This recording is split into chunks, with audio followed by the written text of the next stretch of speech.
Hello and welcome to the final part of my club championship key takeaways. First, I would be remiss if I didn't mention the winner of the championship flight, of whom the combatants are basically all plus handicaps and play from the tips. A fellow who I haven't met but constantly hear about him winning senior events throughout the province and country, David Schultz, and from a Google search I believe he is 67 years old, won by a stroke. Now, the impressive thing is he shot 74 from the tips yesterday with the same setup as the PGA Tour Canada Fortinet Cup, same green speeds, pin locations that they had last year. He obviously doesn't hit the ball as far as some of these younger guys and kids, but apparently his short game is magic. Dylan watched a few holes today as he wasn't caddying for me today. So this is incredibly inspiring, and I hope to meet him soon. My son Dylan will actually be playing in the city amateurs this coming week with him in the field, so hopefully I can swing away to caddy at least one of the days, and I'll make sure to congratulate him in person. So now to my rounds. Even though I feel I played some pretty decent golf, there were a few stinker holes which will happen, I guess, in tournament golf where you have to count every stroke. I managed to finish third out of the field of 14 in my flight and got some good credit book money, so that's always nice. The last two rounds were 80 on the talons, so more on this later in the collapse on the final hole, and 81 on the ridge today in the final round. The round on the talons had green speeds and pin placements identical to that PGA Tour event I was talking about. Just a side note that was won by Hayden Springer, who got the Battlefield promotion to the Corn Ferry and then made it through the PGA Tour Q School, so he's actually been playing on the PGA Tour, so that's pretty cool that he won an art course just a little while ago. Anyways, back to my rounds. Both rounds started with fairly precise irons to 2 to 3 feet and ended up in birdies, so this should have given me a boost, but unfortunately it didn't. So that being said, some good things regarding the mental game. On my third hole in a fairway bunker, my caddy and son Dylan is telling me to go for the green, which is roughly 170 yards to the pin. There's water in front, left, bunkers right and long. So basically what I did was I decided to pitch out and take my chances with getting a bogey at worst, hopefully, and that's what I did. Going for it was probably a 1 in 4 shot that the ball stays on the green, so I just took my medicine and proceeded to give myself a chance at par. In the final round, my nemesis par 5 third with fairway bunkers on the left and trees and water on the right mean I aimed closer to the bunkers. This time I ended up in the farthest one, close to the front of it, with 5 to 6 feet of bunker height in front of me. In the past, I would have taken a 9 iron or pitching wedge, only to hit the top of the bunker and bounce back in. So this time I hit my most lofted club like a long greenside bunker shot. I didn't hit the ball. I basically advanced it 40 to 50 yards down the fairway and ended up getting my par. On the par 5 11th, I ended up literally beside the only tree trunk within reach of my driver off the tee. Instead of trying something fancy like flipping the club over and trying to pitch something into the deeper rough, I noticed that the grass around the tree had little moisture. I guess the tree was sucking up all the water.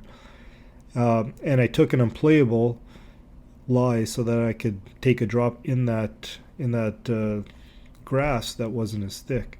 Then I got up close to the green, gave myself a chance at a par, still made bogey. I had similar issues in round 1 on that same hole where I was next to a tree on my second shot. This time I did flip it over, played it righty in front of the green, and I got bogey on that one. So 2 disappointing bogeys on par 5s, but it could have been worse if I tried something different. Also in the final round, there's a tough closing stretch where I made 3 bogeys in a row. It sounds bad, but it could have been much worse. Some good short game pitches and chips and 1 putts for bogey were pretty well done. Now for the bad/ugly mental game. In the last round, I was playing with some exceptionally long, youthful hitters. When I play with my 50-plus club, I'm usually the long ball. I think I was maybe pressing my driver a little bit early on, more than I should have, to keep up. It's caused me to go a little bit wayward. this isn't a good strategy. I need to play my own game. I also had a couple of careless three putts. The worst one was after I missed a 12-foot birdie putt on the difficult 10th hole, which is, I think, the number one handicap or around there. I ran it 2 to 3 feet past, and then I nonchalantly went to tap it in, and it lipped out. So that was a really bad mental mistake.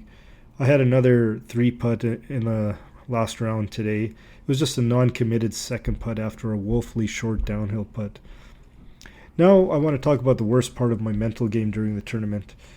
The 18th hole on the Talons yesterday, which was a second round. At this point I was +5 for the round, which would have been 3 shots behind the leader, I believe. So to paint a picture of the hole, it's a slightly elevated tee box with the stream meandering about 80 yards in front of the tee box and 170 yards in front of that, or in front of the tee box, and the stream continues to the right side of the fairway. So essentially the aiming point is straight or slightly left, anywhere from 190 to 230 yards off the tee, sort of like a long par 3. And then the second shot is straight uphill, about 20 to 30 yards to a sloped green. Anyways, I had this weird thought pop into my head when I was standing on the tee box waiting for the fairway to clear. The only other club championship that I played in over 10 years ago, I made double digits on this hole. I don't know if it was a 10 or 11. I squibbed it off the tee into the hazard and tried a series of shots to get over that second hazard, which was poor decisions, and needless to say, I shot double digits. Since then, I've played that hole hundreds of times and almost always end up on the fairway. This time it was pretty downwind, so my typical hybrid would be too long.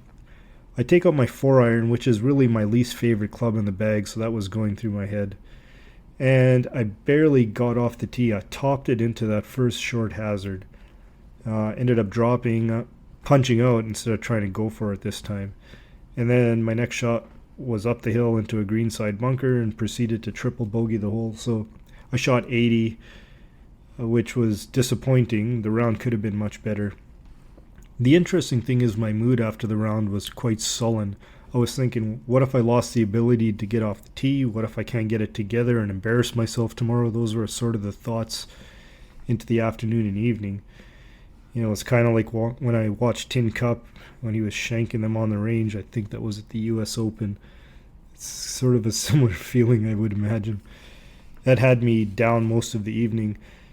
So if you contrast this with the first round where I shot an identical number over par, but I felt good afterwards due to the closing stretch. So it's pretty interesting how the way you finish can affect your mood. I got to the range early for my tee time this morning and made sure to hit a few long irons and that the swing was still there. But it was still a bit nerve-wracking on the first tee, which is so tight. I did hit a mediocre draw hybrid, but like I said, I did knock a mid-iron to about 2 feet, so that made me feel better. Now I have a funny, or I guess in my instance, a disappointing anecdote, depending on your vantage point, during my final round. Remember how my son Dylan caddied for me on the first 2 rounds? He decided not to do it in the last round. He was really engaged in the first round, sort of lost interest midway through the second round because it was so slow. I told him that I didn't need a caddy on the last round. He could sleep in and practice later, do whatever he wants. So I got him to leave his rangefinder in my bag. Mine has slope, so I can't use that in tournaments. So as I stated before, I birdied the first hole in that final round. I used my app and the pin sheet to figure out where the back of the green was. Made sure I was short of that. On the second hole, I hit a nice hybrid, and I scoped the pin at 125. I proceeded to hit a nice wedge that came up short and rolled back into the deep bunker, and I made bogey on that one, which was a good bogey. I had quite a long putt for bogey. And I mentioned the third hole where I was scrambling for par. The fourth hole was sort of my blow-up hole with a double. I hit it into the right trees, advanced it forward to where I had a good angle at the back left pin. After scoping it, I got out a club to hit a nice knockdown towards the pin, but the shot came up very short and almost in the bunker. I couldn't get up and down and made a double. Then the next hole's a par 3, the fifth hole. So I look at my app, which says the green middle is 185. The flag is just slightly in front of the middle, and I scope it at 165. So I was confused. I asked my playing partner Devin what he scoped it at, and he said 182. So I look through the unfamiliar rangefinder and see the letter M in the bottom right corner. And I put two and two together and realized I had somehow set it to meters by pressing something too long, I guess, which explains why I hit a couple of short shots. Maybe I could have shaved a couple of strokes off my score had I had good yardage. Devin was nice enough to monkey around with it because he's got a similar one, and he got me back to yards, so I was good after the fifth hole. So what did I learn from this experience overall? Well, first, I need to get my lower back right, and now I'm working with Titleist Performance Institute, or TPI certified golf movement experts, Michael, who's a kinesiologist. So I signed up for a program there. Next, I think it takes a lot of tournament participation to get used to the different style of golf and the more solitary experience compared with team events or casual evening rounds. Next, playing the high percentage shot is the way to go. If you can't do it 80% of the time without getting into trouble, don't even think about it. And I believe I did well here. I didn't compound any mistakes. Next thing is I think I need an upgrade on my irons, as my performance all year is bad in terms of scoring average on par fours, as was my tournament, club championship tournament, especially considering my high fairways and regulation percentage. I felt also that, except for a couple of short missed putts, that my putting is improving with the new off-the-shelf putter that I got. I made a lot of 5 to 8 footers, which I don't typically do, and I didn't 3-putt as much as usual, especially given the exceptionally fast greens. I will continue to refine my short game so I can be like Dave. Well, there you have it, folks. I think that this has piqued my interest, and I will play competitively more often when I get the chance. It is a cool experience, and especially if you have some nice guys to play with, it can be a really pleasant experience. Well, there you have it, folks. Thanks for listening to this podcast. I hope there's some nuggets out there that'll help other folks that are apprehensive about playing competitively. Stay tuned for part 2 of my interview with Matt Stillwell of the Positive Golf Mindset. I'm just piecing that together now, so expect to see that in a few days. Until then, have fun on the links, folks.